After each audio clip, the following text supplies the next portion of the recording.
최근 이승만 전 대통령의 일대기를 담은 건국전쟁이 흥행몰이를 하고 있습니다. 정치권을 넘어서 연예계에서도 관람 인증이 이어지면서 화제 중심에 섰는데요. 오는 4월 10일 총선을 앞두고 불고 있는 흥행바람, 어떻게 봐야 될까요? 윤성은 영화평론가와 함께 얘기 나눠보겠습니다. 안녕하십니까? 안녕하십니까? 네. 자, 요즘 극장가 분위기부터 좀 얘기해 보겠습니다. 보통 설 연휴하면 대작 영화들이 많이 개봉을 했었는데 올해는 좀 어땠습니까? 네, 요즘에는 이제 성수기와 비수기의 경계가 좀 사라졌다고 많이 사라졌다고 보고 있거든요. 예. 예전보다 관객들이 영화 선택에 있어서 신중을 기하기 때문에 설 연휴에 개봉하는 작품이라고 해서 미리 예매를 많이 하고 있지 않고 우선 좀 추이를 지켜보고 입소문을 본 다음에 그 다음에 이제 예매를 하는 것으로 그렇게 보입니다. 네. 그래서 설 연휴에 개봉한 작품들이 이제 데드맨, 또 아가일, 도그데이즈 같은 영화들이 있었는데요. 이 중에서 아가일이라는 영화 그 외국 작품인데 이 영화만 빼놓고서는 이제 블록버스터를 찾아보긴 어렵고요.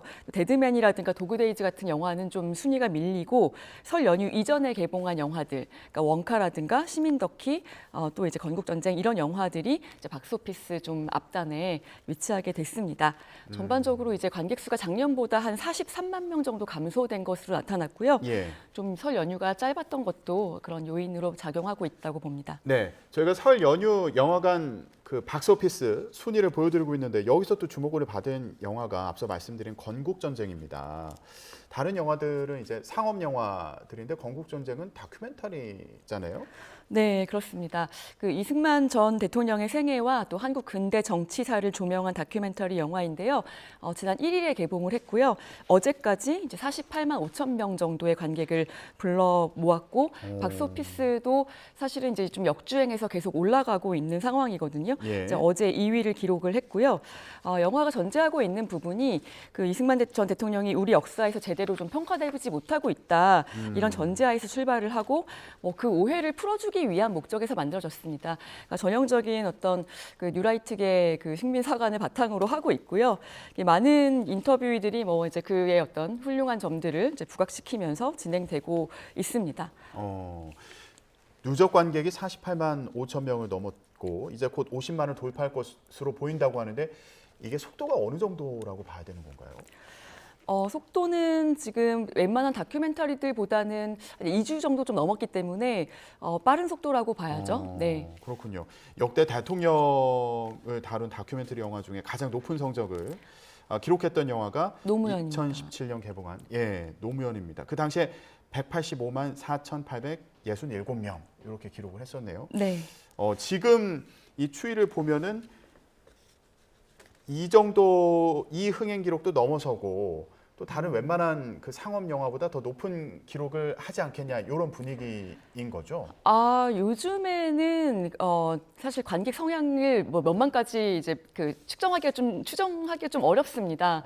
네, 그런데 지금 우선 흥행을 하고 있는 그런 속도는 빠르지만 사실상 글쎄요 노무현입니다를 뛰어넘기는 쉽지 않지 않을까 싶습니다. 그래요? 네, 어떤 네. 면에서 볼 때 그러세요?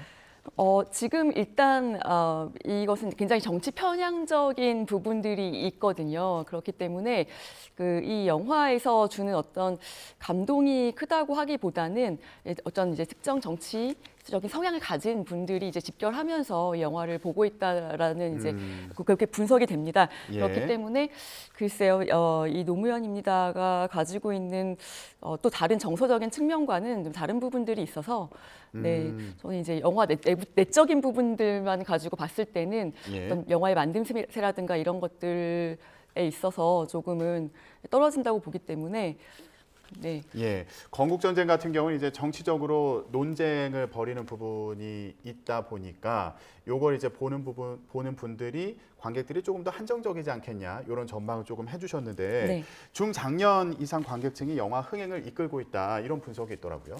네, 이제 바로 이런 부분들 때문에 제가 좀 이 영화가 185만 명까지 가기는 좀 어렵다고 이제 말씀을 네네. 드린 건데요. 예. 네, 아무래도 이제 건국 1세대에게 이 영화를 바친다라는 문구 자체가 이 영화의 마지막 부분에 등장을 합니다. 예. 네, 이 영화의 어떤 타겟 관객층이 굉장히 분명하다라는 이야기고요.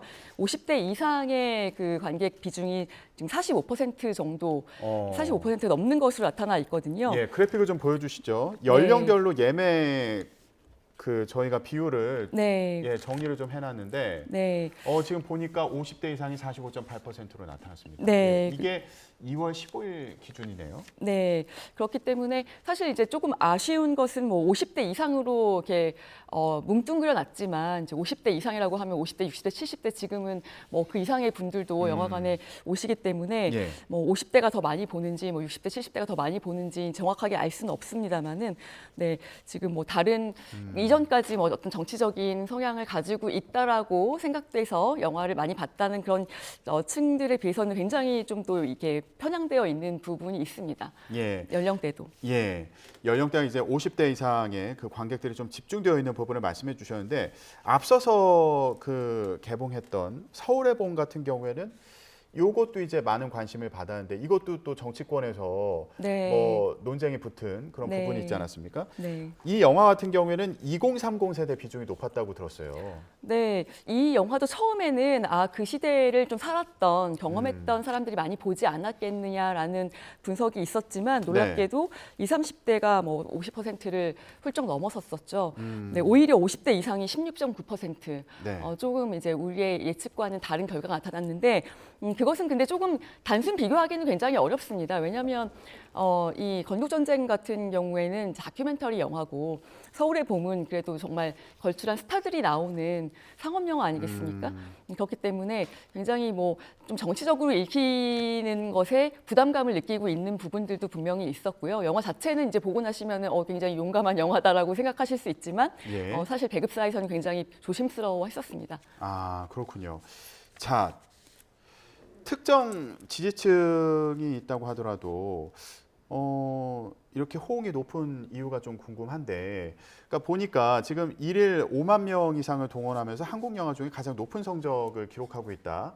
이게 그러니까 하루에 이 정도의 관객이 몰리는 게 한국 영화에서는 가장 높은 성적이다. 일일 기준으로 봤을 때 이런 얘기인 것으로 이해가 되는데. 특정 지지층이나 아니면 특정 연령대 관객들이 많다고 하더라도 좀 많은 관객들이 몰리는 것으로 보이거든요. 그래서 그 배경을 봤더니 기독교인들의 역할도 크다 이런 해석도 있더라고요. 뭐 기독교인들이라고 말하면 또 너무 이제 범위가 넓고 또 뭐 그 개인의 어떤 또 성향이 다르기 때문에 조금 조심스럽습니다만은 예. 아시다시피 이제 이승만 전 대통령이 뭐 독실한 기독교 신자고 아무래도 이제 미국에서 유학을 하던 당시부터 이제 교계와 굉장히 많은 인연을 맺어왔고 도움도 받았었기 때문에 많은 그 엔딩 크레딧이 올라갈 때 보면은 이제 제작에 도움을 준 어떤 개인이라든가 또 단체들이 많이 언급이 되는데요. 거기에 이제 많은 교회의 이름이 뜨더군요. 봤더니 이제 뭐 대형 교회들도 많이 포함이 되어 있고요. 다방면으로 이 영화에 많이 이제 협조를 한 것으로 보입니다. 예. 그렇기 때문에 이제 교회에서 뭐 개개인의 뭐 정치적인 성향과는 무관하게 또 단체 관람을 많이 하고 있는 것으로 보입니다. 뭐 영화의 음악도 이제 성가를 많이 썼더라고요. 그래서 아마 이제 기독교인들에겐 좀 친숙하게 느껴질 수 있는 정서적으로 와닿을 수 있는 부분들도 있는 것으로 보이고요. 예. 자, 건국전쟁 뭐 이래저래 화제 중심에 서 있는 그런 상황인데 자, 흥행할수록 점점 이게 정치권에서 또 얘기가 많이 언급이 되면서 이거 건국전쟁이 이념전쟁으로 번지는 거 아니냐 뭐 이런 생각이 들기도 하는데 정치권은 물론이고 또 연예계까지 시끌시끌한 것 같아요. 네, 그렇습니다. 일단은 이제 국민의힘을 중심으로 한 이제 정치인들이 그 영화를 봤다는 인증샷을 네, 많이 올리고 있고요. 릴레이 인증샷 올린다 네. 이런 기사들 많이 뜨잖아요. 그렇습니다. 근데 뭐 보수층이라고 해서 뭐 다 이런 그 역사관을 가진 것은 아닐 테지만 또 이 영화에 이제 힘을 실어주는 것은 아무래도 서울의 봄이랑 영화 자체는 단순 비교하기 어렵지만 그래서 예. 어떤 현상 자체는 이 서울의 봄이 뭔가 이제 그 진보 쪽, 뭐 좌파, 뭐 정치적인 성향을 가진 사람들이 마치 이제 집결해서 단결해서 뭐 여러 번 보고 N차 관람도 하고 이렇게 하면서 뭐 1,300만이 넘어가는 그런 이제 흥행을 기록했다라는 생각들을 좀 갖고 있는 것 같아요. 그래서 이제 이런 영화가 나왔을 때 또 우리의 어떤 힘을 보여주자라는 어떤 결집된 그런 모습들을 또 이 영화를 통해서 이 관람을 통해서 이제 보여주고 있다라는 것으로 읽히고요.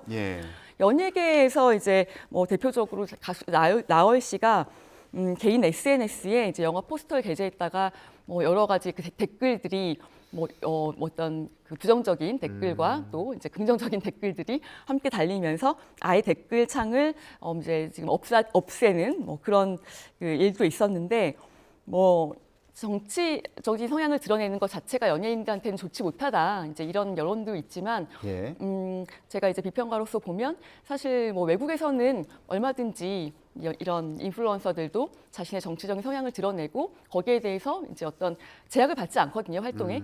저는 이제 뭐 자유민주주의 국가라면은 그러는 것이 맞다라고 생각은 합니다.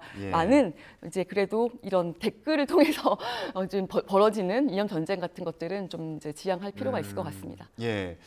자, 앞서 말씀하신 대로 정치권에서도 릴레이 그 관람 인증샷을 이제 올리는 그런 경우들이 있는데 이게 지지층의 결집을 좀 염두에 둔 거 아니냐, 그리고 유권자들의 표심을 공략하는 거 아니냐 이런 얘기도 나오고 있는데 이런 경우에 좀 실제로 효과가 있을까요? 어떻게 보세요? 네, 그거는 확실히 이번 총선 결과를 좀 봐야지 알 수가 있을 것 같은데요. 뭐 부동표에 영향을 미칠 수는 있겠죠. 그런 가능성은 얼마든지 있다고 보는데 왜냐하면 영화의 흥행이 또 이렇게 화제를 만들어주지 않습니까? 네, 그러나 그 실제적으로 그 투표 결과에 얼마나 영향을 미치는지에 대해서는 정확하게 집계를 할 수 있는 부분은 아니기 때문에요. 그렇죠. 네. 알겠습니다. 그런데 뭐 실제로 얼마나 영향을 미치는지는 알 수 없지만 정치권에서는 뭐 이런 사례가 이번이 처음은 아니잖아요. 이전에도 정치권의 영화 마케팅 사례들이 있지 않습니까? 대표적으로 어떤 영화들이 있었죠? 뭐 근현대사를 다룬 작품들이 등장할 때마다 조금씩의 어떤 정치권에서의 동요는 있었던 것 같습니다. 뭐 국제시장을 뭐 언급을 하자면은 국제시장의 경우에 이제 뭐 박근혜 전 대통령이 또 이 영화를 보면서 눈물을 흘렸다라는 그런 기사도 있었고요. 뭐 김무성 새누리당 대표 당시에 뭐 보수 정치인들이 뭐 적극적으로 관람에 나섰는데 하지만 이제 이 국제시장도 역시 상업 영화로서 뭐 어떤 특정한 그 정치적인 성향을 가진 사람들을 위한 영화도 아니고 그런 것들을 뭐 드러낸 영화라고 보기도 좀 어려운 것 같습니다. 우리 이제 아버지 세대의 이야기를 굉장히 그 지난했던 그 과거의 이야기들을 쭉 수십 년간을 다뤘기 때문에요.